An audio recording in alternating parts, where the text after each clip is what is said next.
It's Monday, January 13th, and that means it's time for another Mining Disrupt news surge right here. That QR code right there, take a moment, scan that, get your tickets to Mining Disrupt 2025, happening in just about 2 months from now, just over 2 months in Fort Lauderdale, Florida. There is somebody that I have learned in the past week, pretty recently, that is definitely going to be there. Stay tuned for this one. You're going to want to hear this. I'm going to talk about it towards the end of this, but before we get into all that, make sure you take a moment to hit that like button, subscribe, stay tuned to what we're talking about here each week in, week out, keeping you up to date on all the recent happenings. I try to find some stories that maybe slipped under your radar. And on that note, I'm going to switch right over to the numbers.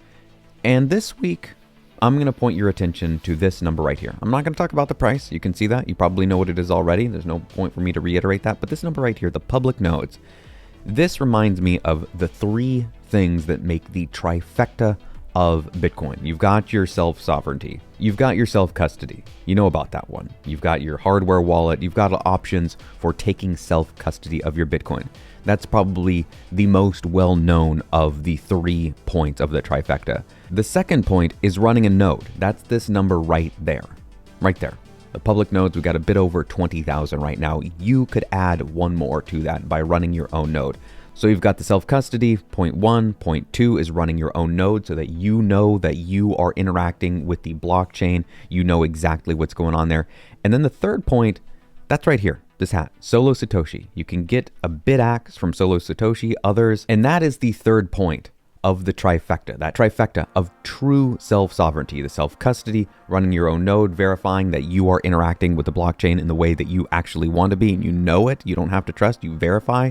And then that third point is doing some mining, helping support the network in your own home. Now, in the opinion section, I've got something that's a little speculative, a little fun, but it's on the heels of what's coming in about a week from now, the inauguration of Donald Trump. But to keep things light, I'm going to point you over here to Tur de Meester. It says sigh. That's all he's saying. There are people out there that are still like the midwit here, saying, no, I just want to be poor. I don't want to take the time to look into Bitcoin. I'd rather spend another 10 hours on Marvel Rivals or whatever the latest thing is, Path of Exile 2. Hey, and there's nothing wrong with that. But as I say time and time again, if you're going to spend a third-ish of your life working for this thing, money, it behooves you to take a little time, a little 10, 12, 100 hours to figure out what this money thing is. At least do an hour of research. At least read the Bitcoin Standard. Right over here on Tuesday, finally, somebody else talking about this important numbers, scarcifiable, splendid.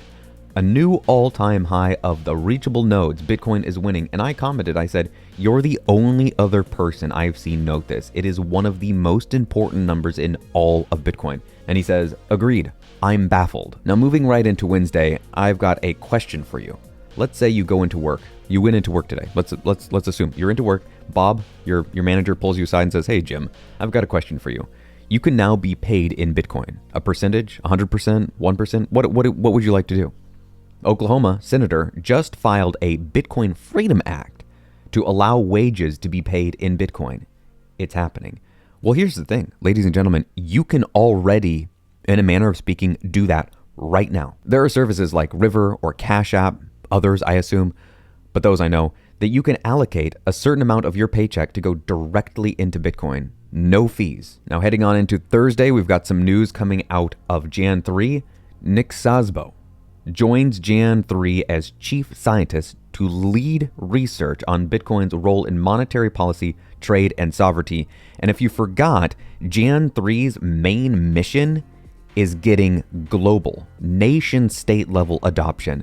And Nick Szabo, sorry if I'm butchering that, is one of the brightest minds in Bitcoin. And he is going to join that team, has now joined that team, to help push that nation-state adoption. That is a very exciting time. We got a lot to do. We got to get to it. Are you strapped in? Are you ready for these exciting times? I've got a little bit more to talk about that here soon, but let's switch back over to the rest of this week's news. Rounding things out for Thursday, Cedric Youngelman says, if you could buy 100 years of your salary for $95,000, would you do it? Now heading on into Friday, the 10th, we had a couple things that happened on that day. It was a legendary day. It remains a legendary day because first and foremost, this is the day, January 10th, 2009, when Hal Finney posted his legendary of legendary Bitcoin tweets, running Bitcoin. 2 words, and boy oh boy, it says so much. But also on that day, 15 years later, on that exact same day of 2024, this happened. The most successful ETFs to ever launch were launched on January 10th, 2024. And they have blown all the other ETFs out of the frickin' water by a mile. On Saturday the 11th, Caitlin Long posted this. And the long and short of this is that more and more keeps coming out about Operation Choke Point 2.0. So much of the Bitcoin, of the crypto industry was suppressed.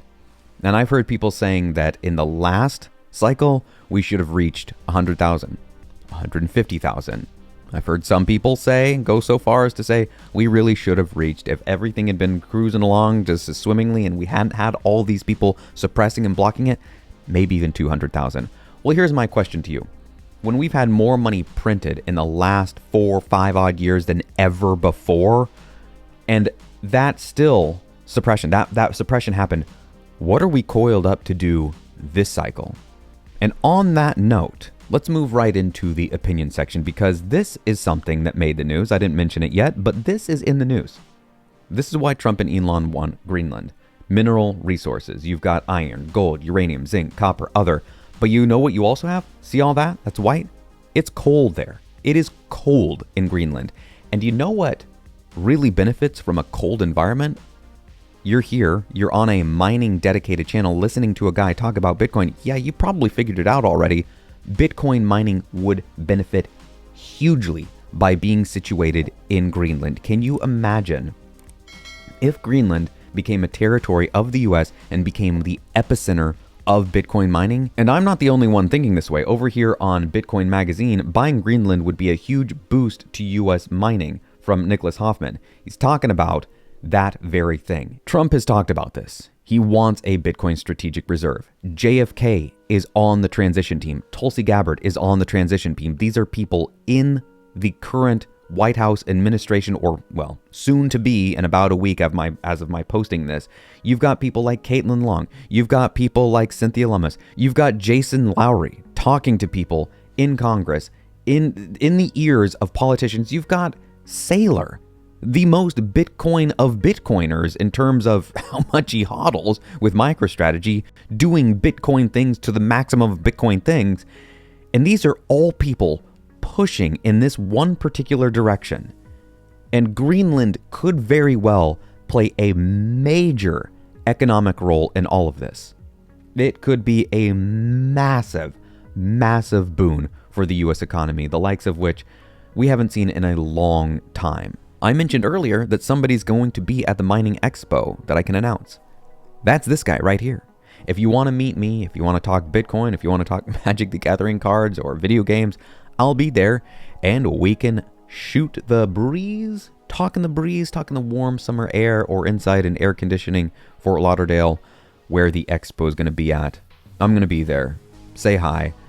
At the very least, we are entering some extremely exciting times. There's no doubt about that. With Trump coming into office, with Bitcoin having the shackles, the muzzle taken off, this world is about to get really, really interesting. And does Greenland play a key part in that?